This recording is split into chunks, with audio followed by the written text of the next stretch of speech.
And at this time, I'd like to invite Kamaal Thomas to please come up to the podium, and he's going to say a few words. But before I begin, I'm going to tell you a little bit about Kamaal. He's a cyber policy researcher at the Carnegie Endowment for International Peace, and he studied in Hong Kong in 2014. So I'd like Kamaal to please come to the podium and briefly share about his experience. Kamaal.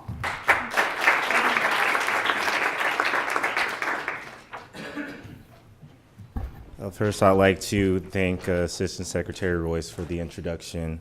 Before I begin, I would like to thank Congresswoman Sewell and other members of Congress for inviting us here today and hosting us, and then also for your dedication and commitment to supporting this initiative.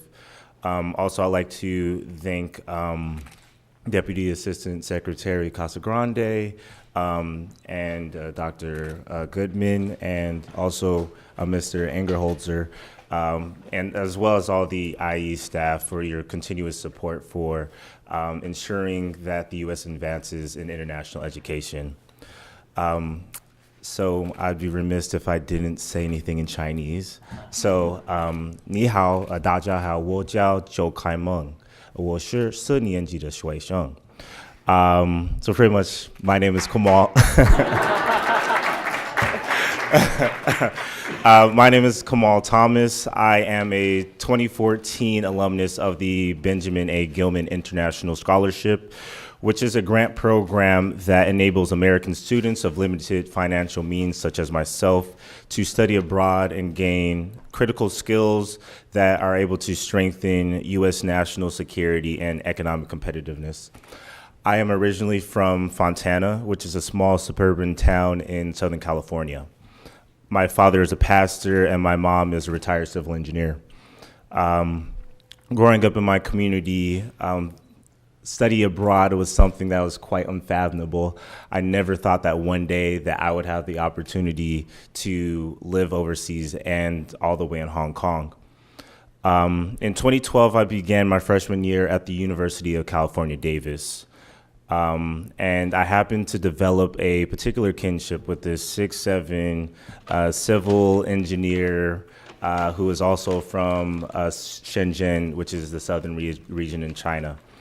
And throughout that relationship, he eventually convinced me that I should study Mandarin and one day visit China. And so I made sure to give him that promise.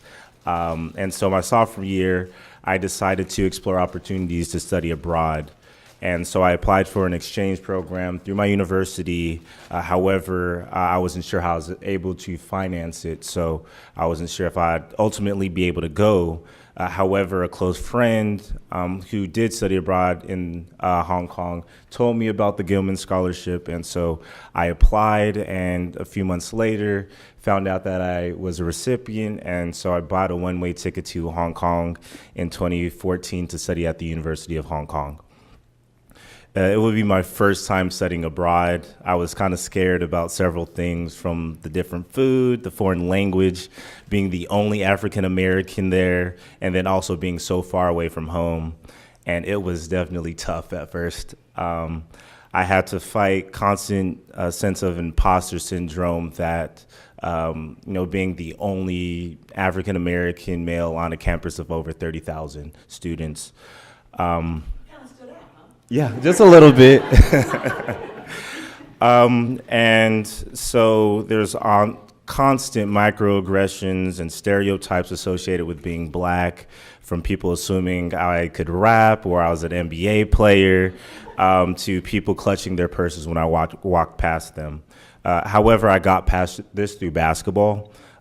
It was in a surprisingly popular sport in Hong Kong, and it was something that I found to be a place where my race and my nationality no longer mattered.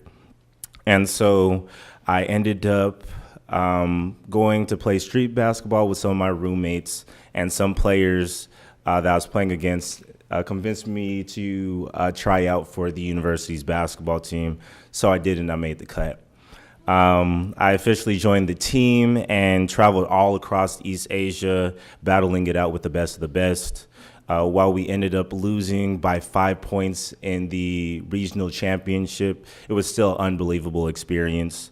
And it undoubtedly changed my life. It forced me to first empathize with people that were completely different than me, and then also get past a lot of these cultural barriers that were between us and try to figure out any possible way that I can build a sense of trustworthiness and rapport with all my teammates and my coach. Those 10 months as a Gilman Scholar set off a crazy and exciting chain of events that ultimately led me back to China after I graduated from college, and then also kind of set me on the course of what I currently do now. So first at HKU, I ended up doing research on U.S.-China confidence-building measures to improve the relationship in cyberspace.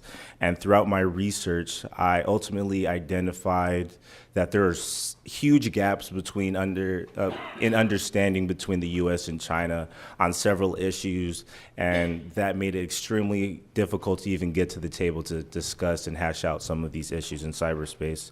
So after I graduated, I decided to move to Beijing to build my own subject matter expertise so I could bridge this gap. So in Beijing, I happened to connect with one of the classmates that I had while I was at the University of Hong Kong, and he also studied cybersecurity. So we decided to create a cybersecurity team, and we got some sponsors, and we ended up traveling all across Europe and providing cybersecurity solutions to major cyber attacks to government officials in the EU. Also, during my time in Beijing, I interned for the Carnegie Tsinghua Center for Global Policy, and I leveraged a lot of my insights on Chinese business culture that I developed as a Gilman Scholar in Hong Kong to help the center build and identify highly profile Chinese executives and former government officials to join our corporate council.